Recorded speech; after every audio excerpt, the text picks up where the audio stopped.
Hey, Tuxdale Luke here, and in today's video we are taking a look at another CarPlay screen, this time from CarABC.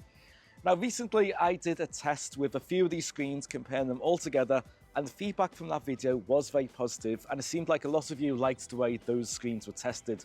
So I'm going to be putting this screen through the exact same series of tests that all our group test went through, and comparing it against them as well. So every screen I'm doing from now on is going to be included in that long ranking of screens. Hopefully this will give you better advice in the future and also help you make more informed decisions when you're trying to buy a screen. I do also apologise on this video because I am not well at the moment. I have a cold for some reason and my head is absolutely killing at the moment because it seems to be blocked up. So if I sound a bit weird, that is why. But anyway, without further ado, let's get into this and see how this screen performs.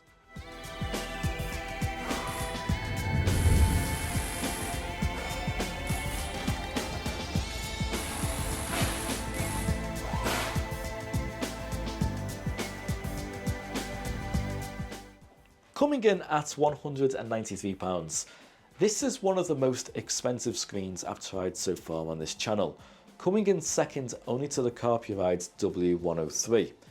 Interestingly, this and the CarPlay both have a similar feature set, but the CarPlay still cost an extra £46 above this one. Also, in the last round of testing with that CarPlay, it did extremely poorly for its price point, so hopefully the CarABC is going to provide a better alternative for people out there, and that's exactly what we're going to be finding out today. But when it comes to first impressions with the unboxing, it wasn't very good. The box itself is just so generic, it doesn't even have a brand on the front, it just says smart screen, and it's really not packaged very well. The box had damage to it from the post, the stuff inside is loose and rattling around, and there's not really much accessories in there. But thankfully the screen itself is much higher quality than the box it comes in. It's sleek, it's nicely built, and does feel like a very, very nice product. When it comes to connectivity, the CarABC is a little bit on the lighter side, but has most of the things you need. There are two USB Type-C ports on there. One of them is used for powering the device on and giving connectivity options, and the second one is used for software updates. On top of that, there is an AV input for a backup camera and a 3.5mm auxiliary output. One feature I really like is the power cable on this, because not only does it provide power, it also gives alternative connectivity options if you need it. So you can put the AV inputs through the power cable and also the 3.5mm auxiliary outputs at the bottom of it as well, which allows you to have one cable just going up to the dash while everything else is plugged in down below. Really nice touch, I really like that. I wish more screens incorporated this instead. On top of that, the power adapter as well is really nice. It's got a Type A output and also a Type C with power delivery, and it's made out of aluminium, so that also felt quite premium. Finally, the mounting method is just a windscreen mount. There is no dash mount here, and unfortunately it's a proprietary mount and not the usual mount that most of these screens take. So trying to find an alternative accessory to mount it to your dash might be a little bit difficult.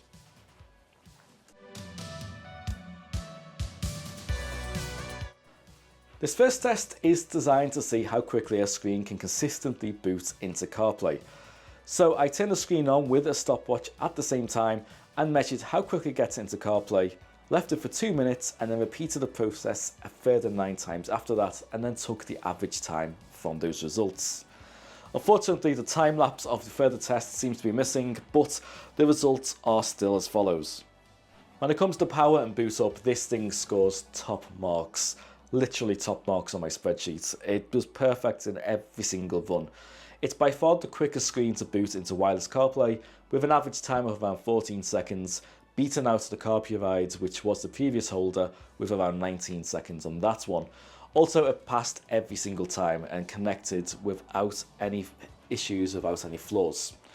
Also, one thing I really like about this, which not many screens do, is that this one accepts a USB Type-C to Type-C power input. Most of these require a Type A to Type C, so it's really nice to see one that has this feature as well. Basically, absolutely perfect.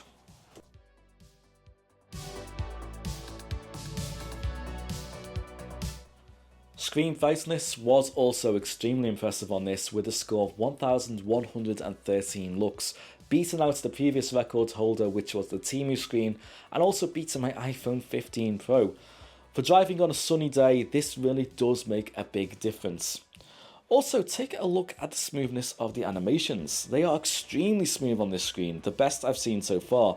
When I open and close the menu, you can see that the screen doesn't stutter and it gives a very nice smooth animation.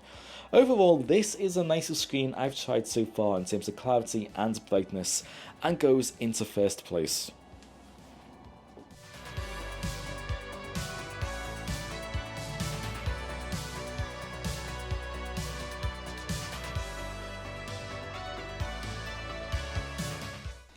Let's look at the software design on this screen firstly.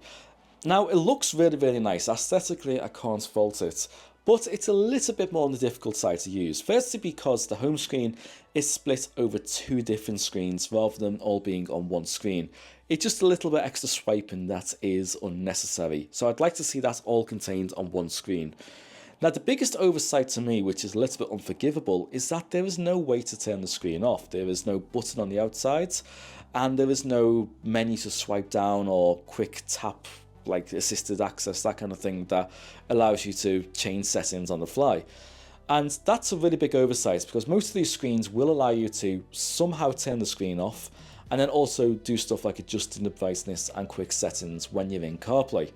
And this really does not have those options whatsoever, which is a very big oversight, and I really hope that they can implement a software update which would change this. When it comes to weight, this is the lightest screen I've tried so far in this particular form factor, coming in at just 400 grams. Also, it has the best screen unit size to bezel ratio alongside the C-Cane and the Enons at 79%. Very good results.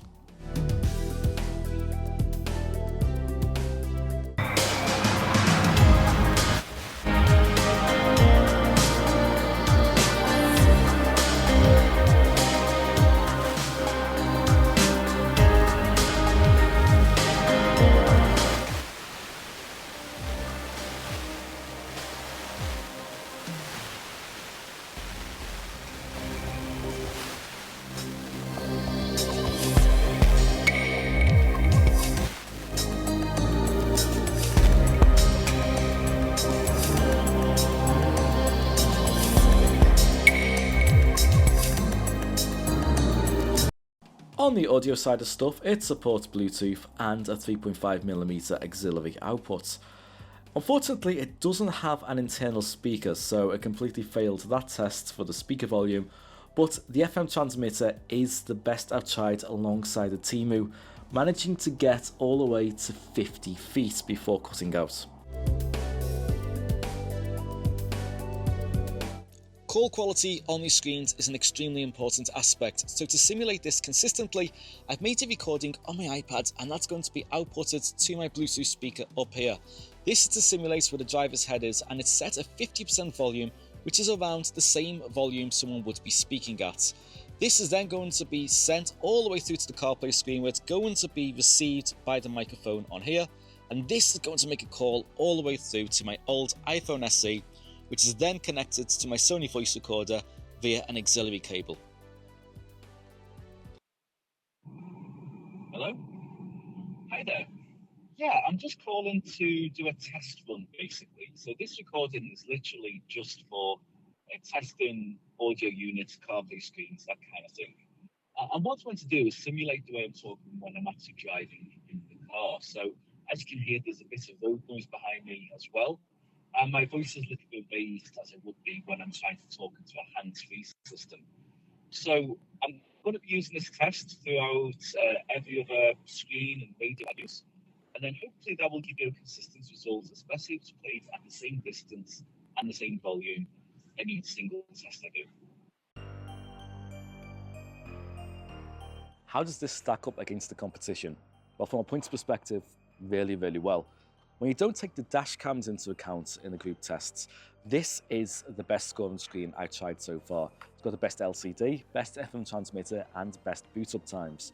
Couple that with a really nice build and a really neat USB cable that just has all the connections going down to near where your handbrake could be instead, or your gear lever. That's a really nice touch to keep the install as neat as possible. Compared to the CarPlay W103, this beats it hands down, and there's no reason whatsoever to spend an extra £46 on the CarPlay unless you really, really, really want an external microphone input. Apart from that, this pretty much is a much better screen in every single regard. That being said, there is a couple of things about this which might put me off actually sticking this on the dashboard of my car as my favourite screen overall, and why I still consider the Enon and the Lamto the best screen for most people. And that is the mounting method. Firstly, I can see what they're trying to do here. They're going for a super neat, premium looking install. That's really good. I like what you're trying to do with that. But the fact is, most of these other screens use the same type of mounting method on the back. So you can get different mounts and stick them on. And if your screen doesn't come with it, you can get maybe a dash mount or windscreen mount, etc. Because this is using a proprietary mount, there's just no way of getting a dash mount. I've not seen one available for it, and to me, that's a big oversight. If there was an adapter made that went in the back and just give you the regular mounting methods go into there, that would be absolutely phenomenal, and would be, in terms of this screen, like a massive, massive upgrade. The other thing that's putting me off this screen as well is the fact that there's no off switch. No way to swipe down and turn the LCD off while still having music playing in the background. And that's actually something I use quite a lot. So a dedicated on-off switch would be amazing.